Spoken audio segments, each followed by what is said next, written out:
So a lot of people have been DMing me about my podcast room, about the podcast studio, about turning the shed into a full-on studio with air conditioning, fully finished. If you follow my other channel, the MMA Breakdowns and Bets, uh, people have been seeing the process for quite a while.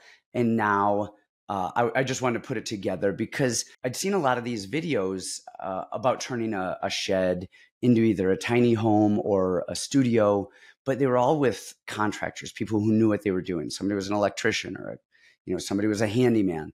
And I wanted to do a video of how I did it with very limited skills because I am not a contractor. I am not a handyman. I did do a little bit of stuff in the shed itself, but very minimal. So let me take you through how I turned my shed into a podcast room. And the first thing I did is I had to choose which shed I was going to go with. I looked at a bunch of tiny homes. I looked at a bunch of different shed builders, and I ended up going with Tuff Shed because they had everything that I needed. But the main thing that I wanted was French doors. I wanted 2 doors opening.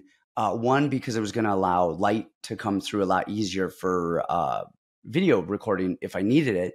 But then I also just thought aesthetically, being in my backyard, a shed that had 2 doors opening up into a full-on room or studio would just be a lot nicer, whether I wanted to use it for something else, if I had people over, if it was a nice day out. I wanted something that looked nicer and was a little bit more functional. And Tuff Shed offered that versus some of the other ones that just didn't.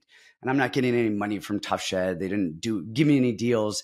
I think they were actually running a promotion at the time of 50% off extra incentives, which were like extra windows, vents, different upgrades and stuff like that. So I ended up getting, I think, $500, $700 off the total price, but that was just a random special that they were doing.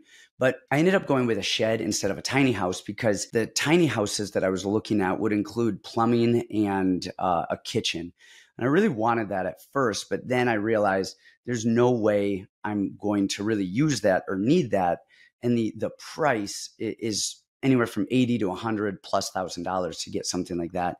Then if you get them a little bit bigger, then we have to start getting into permitting situations and stuff like that. So I ended up going with Tuff Shed. I live in Phoenix, and so the largest structure that you can have in your lawn without needing extra permits is 200 square feet total area and 15 feet tall. So I ended up getting a 12 by 16 foot shed with a kind of a barn style, and it ended up being 15 feet tall. So my total area is 196 square feet, 15 feet in height. First, I went online, just kind of built my stuff out. I had a couple of questions. So I went into a Tuff Shed room, office building, and they kind of built out the rest of the stuff for me. Really simple process, built it out, and I paid around $12,000 for the shed.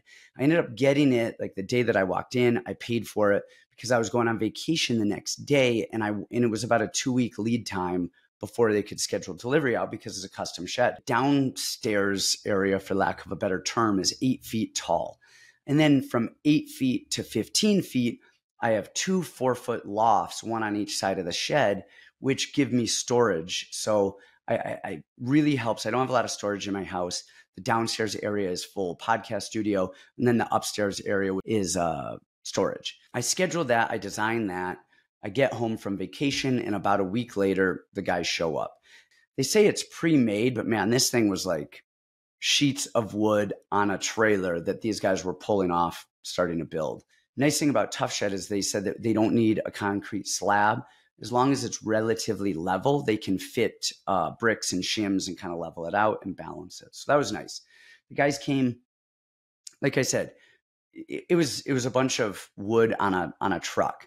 They came in within 6 hours. I had a fully built Tuff Shed in my backyard, but it was a shell.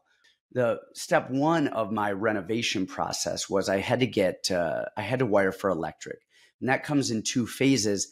The first phase is they just run the electric and they pre-wire everything. And then, of course, the second phase is after drywall and insulation is in, they can actually put the lights in and the fixtures and all of that stuff after drywall.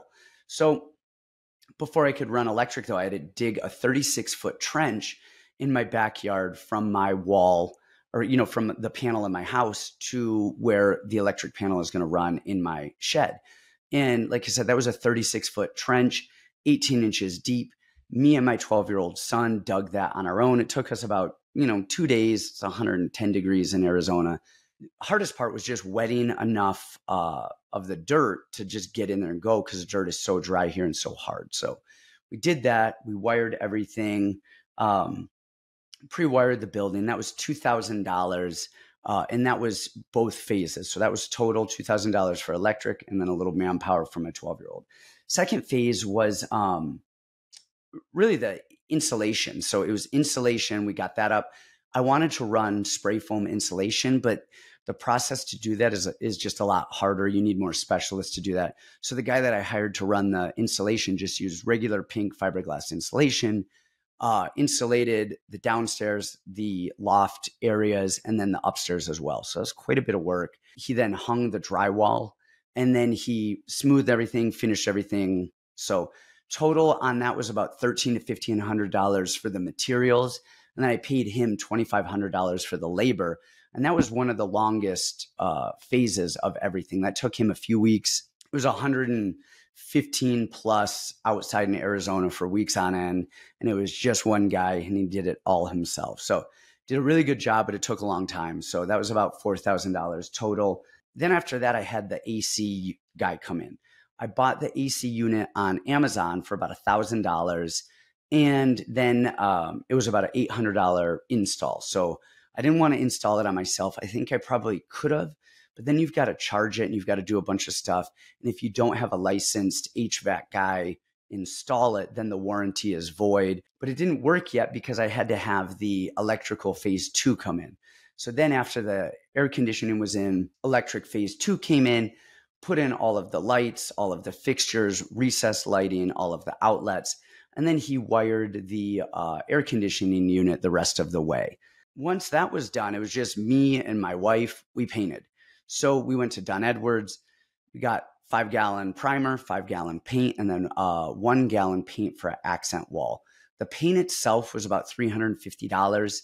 The primer was about $70. And then the 1-gallon paint was about $27 right there. And then once the paint was in, we put in the flooring, and we used luxury laminate flooring. And I did that myself. I'd never done it before. I figured I could do it. I bought the flooring. Originally, it was going to be from Floor & Decor, but I got there. They had sold. I already bought everything, was waiting to pick it up, drove 45 minutes down there to get it. And then they had sold my stuff to somebody else. So I went to Home Depot, and about 40 minutes later, walked out with some actual flooring. That cost me $788. And then I bought a $50 laminate flooring kit off of Amazon, which is basically a couple of metal shims and a rubber mallet. So I cut the flooring just with a box cutter. And then the very last row of flooring, I needed it a little bit more narrow. So I actually had like a cheap jigsaw that I ended up using for that. And it was super easy. My 10-year-old son and I did almost all of it.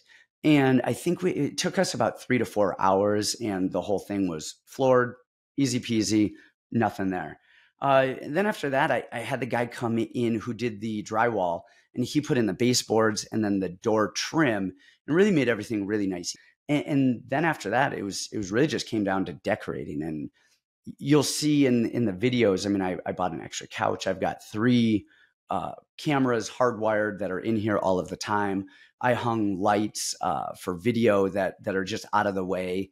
And then I've got my video switcher, my audio mixer. I've got this mic right here, which is just a Shure mic.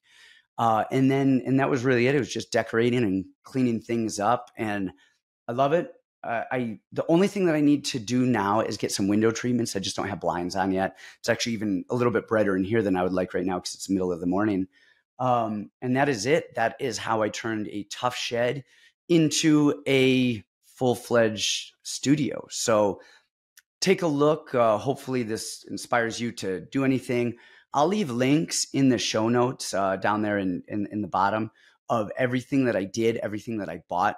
I don't get a penny for anything. I'm not in any affiliate, anything, no links, no marketing, nothing, just so you guys can kind of see what I bought and the process that I took. So hopefully this helps you guys out, and maybe you guys build your own Tuff Shed and turn it into a studio yourself.